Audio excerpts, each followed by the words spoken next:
अस्सलाम वालेकुम, मेरा नाम है माज़ अहमद सिद्दीकी और मैं 4th ईयर वेटनरी स्टूडेंट हूँ। आप देख रहे हैं पेट्स क्योर और इस वीडियो में मैं आपको बताऊंगा कि कैट्स के हेयर फॉल को आप कैसे कंट्रोल कर सकते हैं। सबसे मेजर प्रॉब्लम पेट्स ऑनर का कि कैट में हेयर फॉल क्यों होता है।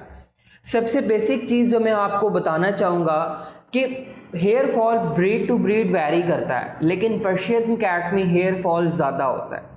अब हेयर फॉल एक नेचुरल सी चीज़ है, आप उसको ख़त्म तो नहीं कर सकते लेकिन आप उसको मिनिमाइज़ कर सकते हैं।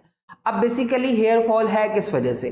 प्रोटीन एक स्पेसिफिक क्वांटिटी में चाहिए होती है कैट को, जो बेसिकली उसकी हेयर ग्रोथ करवाती है।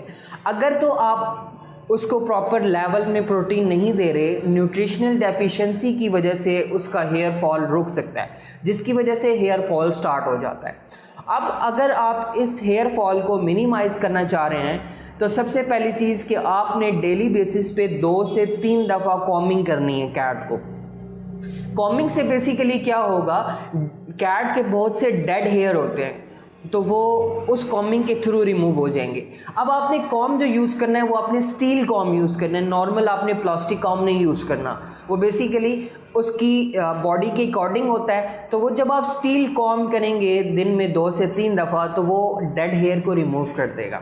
अब जहाँ तक बाथिंग की बात है तो आपकी कैट अगर आउटडोर है तो ये उसके लिए बहुत इम्पॉर्टेंट है कि आप उसको वीकली बेसिस पे 1 या 2 दफ़ा बाथ लाजमी करें।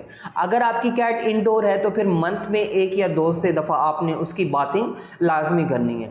बेसिकली बाथिंग से होगा क्या कि जब कैट बाहर जाती है तो वो अपने बहुत से पैथोजेंस को साथ ले आती है। लाइक आपकी कैट इंडोर है, आउटडोर है तो इसका ज़्यादा इशू है।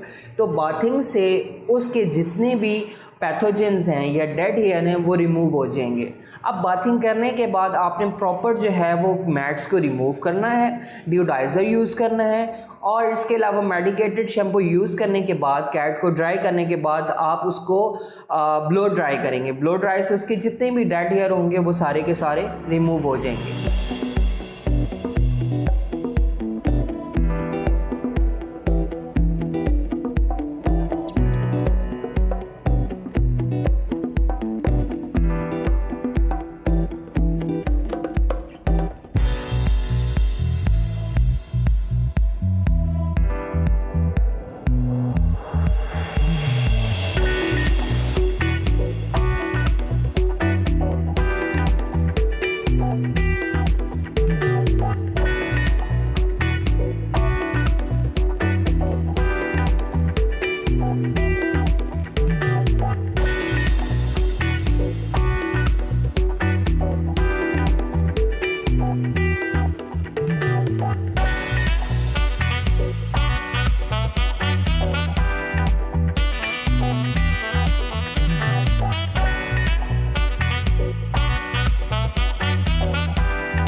तो ये प्रिकॉशंस लाजमी हैं कि आप जो है वो किस तरीके से अपने कैट के हेयर फॉल को कम कर सकते हैं। अगर फिर भी कोई इशू आ रहा है तो मेडिकेटेड प्रॉब्लम भी हो सकता है। तो मैं आपको ये सजेस्ट करूँगा कि आप अपने करीबी वेटनेरियन को चेक करवाएं, अपनी कैट की हिस्ट्री बताएं कि लाइक इसको कोई मेडिकेटेड प्रॉब्लम तो नहीं है, मेडिकल इशू तो नहीं है।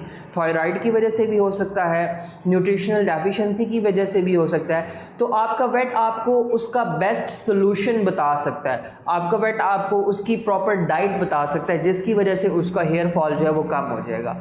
कुछ स्टे कैट्स हैं, साइमीज ब्रीड है और इसके अलावा और भी बहुत सी ब्रीड्स हैं जिनका हेयर फॉल बहुत कम होता है, तो उसमें एज सच इतना इशू नहीं होता, लेकिन पर्शियन ब्रीड में ये इसका बहुत ज़्यादा इशू होता है। तो इन प्रिकॉशंस को आप मद्देनज़र रखेंगे ताकि किसी किस्म का इशू ना हो। उम्मीद है कि आपको वीडियो पसंद आएगी। अगर आप कुछ पूछना चाहते हैं तो कमेंट सेक्शन में पूछ लीजिएगा। Thank you very much.